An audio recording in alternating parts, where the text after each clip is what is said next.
E aí, pessoal, aqui é o JP e agora a gente vai estudar um tópico muito útil aí porque está presente no nosso dia a dia, que é a chamada hidrólise salina. Para a gente começar a pensar nesse assunto, vamos entender aqui uma observação que a gente faz. Imagina que você tem aqui uma solução de extrato de repolho roxo, que funciona como um indicador ácido-base. Acontece que quando você faz uma pequena adição, por exemplo, de água sanitária, você tem uma mudança na coloração desse nosso extrato, aí que passa aí de roxo para um tom aí amarelado. Acontece que a água sanitária não é formada por um ácido e nem por uma base, mas ela tem ali um sal.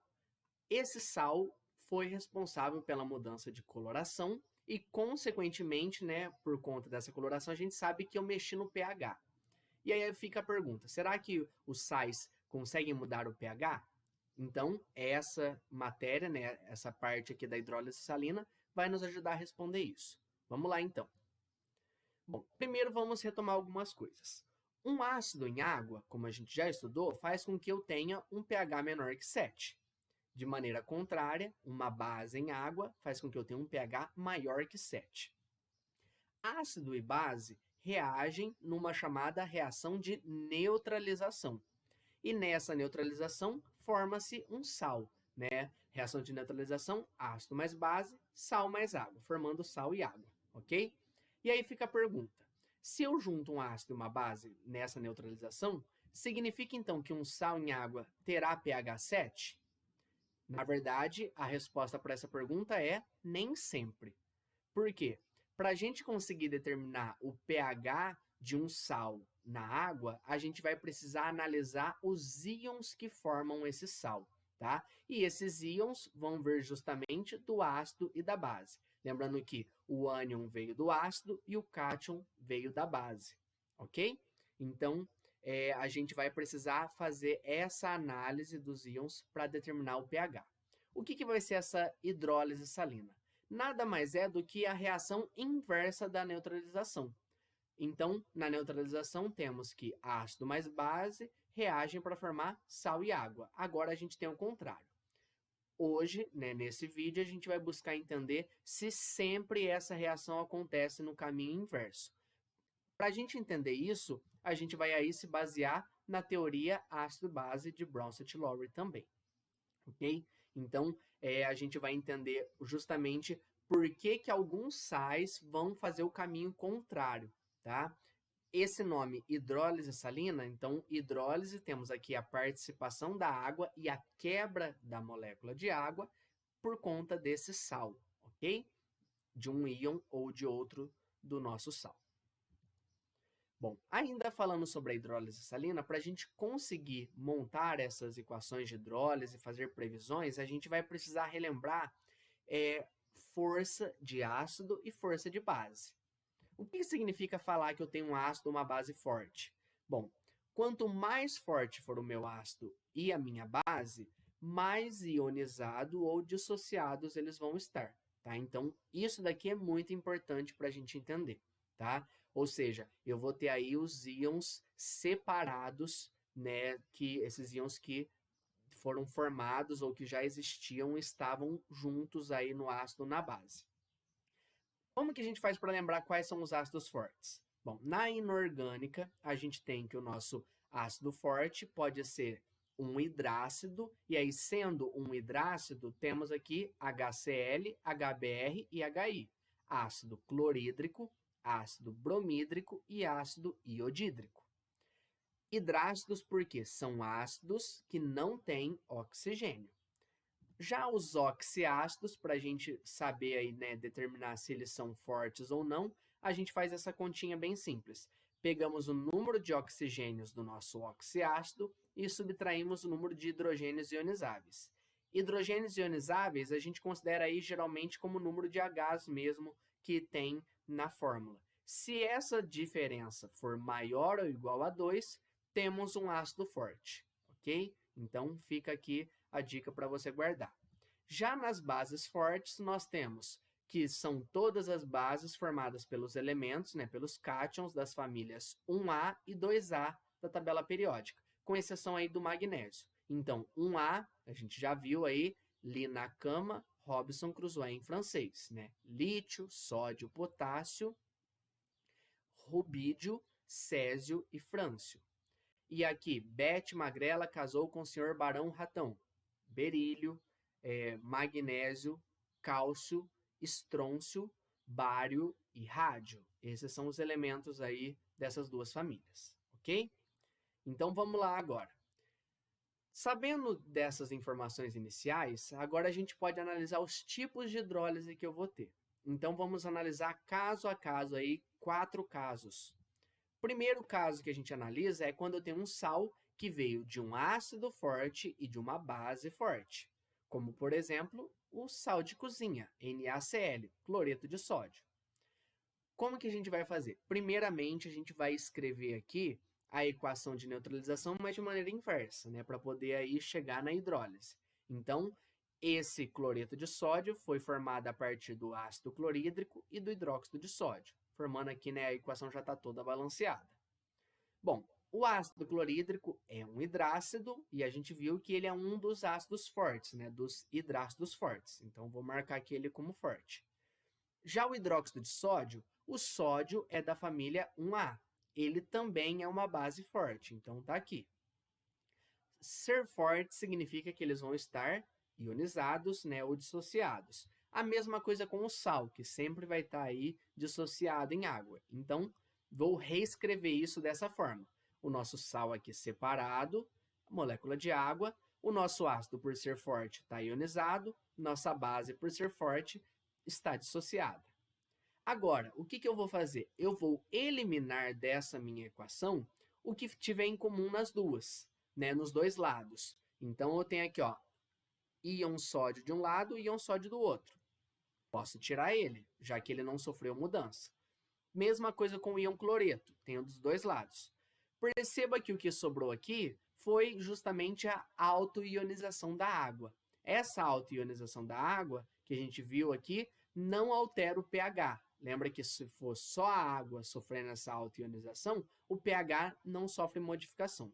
Então, como conclusão, a gente tem que, quando nós temos um sal de ácido forte e base forte, o meio que nós temos é um meio neutro, ou seja, pH 7. Nós dizemos, então, que esse sal não sofre hidrólise, ok? Justamente por conta disso que a gente viu, tá? Então, essa é a explicação para um sal de ácido forte e base forte ter um pH neutro, respondendo aquela primeira pergunta. Vamos agora para os outros casos. O segundo caso que a gente vai analisar é um sal vindo de um ácido forte e de uma base fraca. Então, por exemplo, aqui o sulfato de alumínio, ok? Esse sulfato de alumínio, vou escrever aqui a equação de neutralização ao contrário, né, que deu origem a ele. Bom, nós temos aqui essa equação já toda balanceada. Então, o sulfato de alumínio com 6 moléculas de água, aqui ó, 3 moléculas do ácido sulfúrico aqui e 2 hidróxido de alumínio. O ácido sulfúrico é um oxiácido. Fazendo aí a continha, né, 4 menos 2, temos resultado 2. Ele é um ácido forte. Hidróxido de alumínio. O alumínio veio aqui, não é da família 2A, 1A e 2A. Ele é uma base fraca, né? Então, temos aqui isso daqui conforme marcado. Se a gente reescreve essa equação, o sal vai estar dissociado. O nosso ácido, então tá aqui, ó, dissociei o meu sal, né, os cátions que o compõem, com as quantidades aqui já tudo balanceado. A água, o nosso ácido vai estar também ionizado, por ser forte, então a maioria do nosso ácido vai se encontrar dessa maneira aqui. E agora a nossa base não sofre mudança, porque ela é fraca. Vou cortar agora, novamente, o que está em comum dos dois lados. Nesse caso, é o ânion aqui, sulfato. Corto ele. O que sobrou, eu vou reescrever. Essa reescrita aqui, o que eu fiz? Eu simplifiquei, porque ó, 2, 6, 6 e 2, simplifiquei os coeficientes estequiométricos. Coloquei aqui a menor proporção. 1, 3, 3 e 1. Essa equação que eu cheguei é a chamada equação de hidrólise. E o que tem de diferente nela? Nela não participam os íons espectadores. O que é íon espectador? é aquele íon que serve só para balancear a carga, mas que ele de fato não está participando da reação. Nesse caso, o nosso íon espectador aqui é o sulfato, porque ó, do jeito que ele está aqui no começo é o jeito que ele está aqui no fim, tá? Então, na equação de hidrólise, a gente não coloca esses íons espectadores. O que a gente observa aqui nessa equação de hidrólise? Que agora eu tenho a formação de H+. Se eu aumento a concentração de H+, como conclusão que a gente tira é que o meio será ácido, porque eu vou ter um pH menor que 7, tá? Já que eu vou aumentar a concentração de H+, tá certo?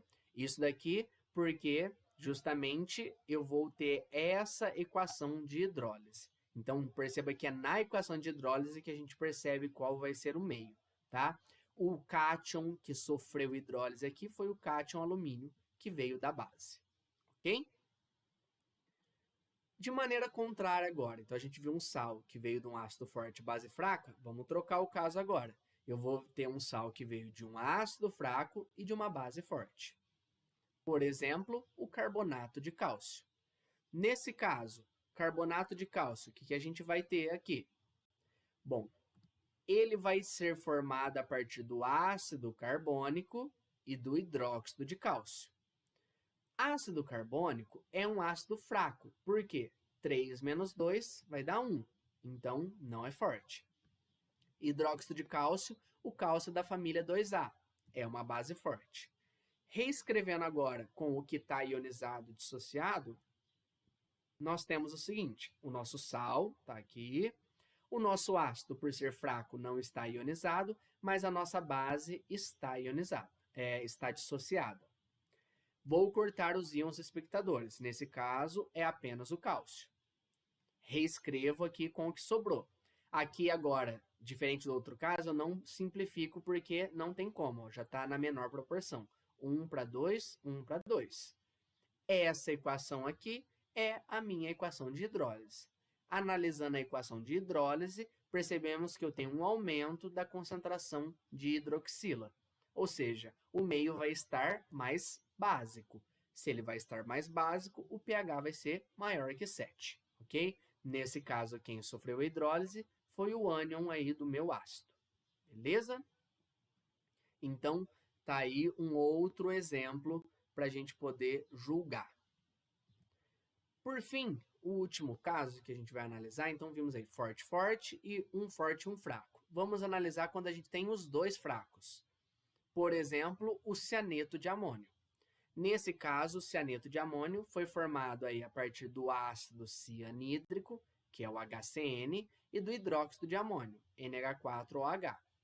O ácido cianídrico é um hidrácido e não está no grupo dos fortes. Já o hidróxido de amônio, o cátion amônio não é da família 1A e 2A, também é fraco. Se eu reescrevo aí com o que está dissociado, apenas o meu sal vai estar aqui dissociado. O meu ácido e a minha base não estarão, porque são fracos. Assim como não tem nada para eu cortar aqui, essa já é a própria equação de hidrólise. Então, agora, os dois íons vão sofrer hidrólise, tanto o cátion quanto o ânion, ok? Só que aí fica a pergunta, mas aí o meio vai ficar mais ácido, mais básico ou neutro? Na verdade, a resposta para isso é depende. Depende do quê? Do Ka, que é a constante de acidez, né, para o meu ácido, e do Kb, constante de basicidade aí para a nossa base. Por quê? Se o Ka for maior que o Kb, eu vou ter aí um pH ácido. Se o Ka for menor que o Kb, eu vou ter um pH básico, tá? Então, lembrando que Ka e Kb são usados na medida aí da acidez, né, na força do nosso ácido da base, então por isso que eles determinam. Nesse caso em específico, o Kb, né, do hidróxido de amônio, é maior que o Ka do HCN. Então, para esse caso do NaCN, o pH final seria básico, tá? Se enquadraria nesse caso aqui de baixo, tá bom? Então, tendo ácido fraco e base fraca, como conclusão, o meio vai depender de Ka e de Kb, ok? Agora, para a gente fechar essa primeira parte, resumindo tudo que a gente viu aqui dos tipos de hidrólise. Essa tabelinha vai ser muito útil para a gente. Para eu poder analisar a hidrólise que o sal vai sofrer ou não, eu tenho que analisar a origem do meu sal. Então, ver de qual ácido e de qual base ele veio, para saber se algum íon vai hidrolisar e saber o pH do meio. Primeiro caso, forte e forte. Nenhum dos dois íons vai sofrer hidrólise, então o pH vai ser neutro. pH igual a 7. Tá? Já eu vou ensinar uma forma aqui de guardar bem fácil isso daqui. Sendo um ácido forte uma base fraca, quem vai sofrer a hidrólise é o cátion, que veio da base. É sempre quem vem do fraco que sofre a hidrólise, tá bom? E aí o pH do meio vai ser ácido, igual a gente viu no nosso segundo caso, ok? pH menor que 7. De maneira contrária, tendo um ácido fraco e uma base forte, quem sofre hidrólise é o nosso ânion e o pH vai ser básico, maior que 7. E se os dois forem fracos, os dois sofrem hidrólise, né, os dois íons, cátion e ânion, mas o pH vai depender de Ka e Kb. Nesse caso aqui, eu vou ter um pH ligeiramente ácido ou ligeiramente básico. A mudança do pH não é tão grande como no caso aqui em que a gente tem um dos dois sendo fortes, tá bom? Aqui já é uma mudança menor. Como que a gente guarda isso de maneira muito simples? A gente vai pensar aqui como se fosse uma luta de um ácido com uma base. Se eu tenho a luta de dois fortes, tenho empate. Nenhum dos dois ganha. Os dois sendo fortes, sendo empate, o pH é neutro. Não ganha nenhum dos dois. Agora, se eu tenho briga de um forte e um fraco, quem ganha é o forte. Por isso que aqui, ó, ácido e base. Se o ácido for o forte e a base fraco, quem ganha é o ácido, por isso que o pH do meio vai ser o ácido, ok? E aí o íon, né, que participa da hidrólise é o do fraco, sempre, que no caso aqui veio da base. De maneira contrária, o ácido fraco, base forte, na briga dos dois, quem ganha é o forte. Por isso que o pH final é básico. Se os dois forem fracos, sempre vai ter um que é um pouquinho mais forte que o outro. Quem é esse pouquinho mais forte é quem vai ganhar. Por isso que depende. Depende de quem é pouquinho mais forte que o outro. Isso a gente sabe pelo Ka e pelo Kb. Ok? Então fica aqui uma dica para guardar essa questão dos tipos de hidrólise e aí saber o pH do meio de maneira bem simples. E aí quando ele pedir a equação de hidrólise, é só usar aquilo que a gente viu. A gente fecha a nossa primeira parte aí do estudo da hidrólise salina. Voltamos daqui a pouco. Qualquer dúvida, estou à disposição. Tchau, tchau.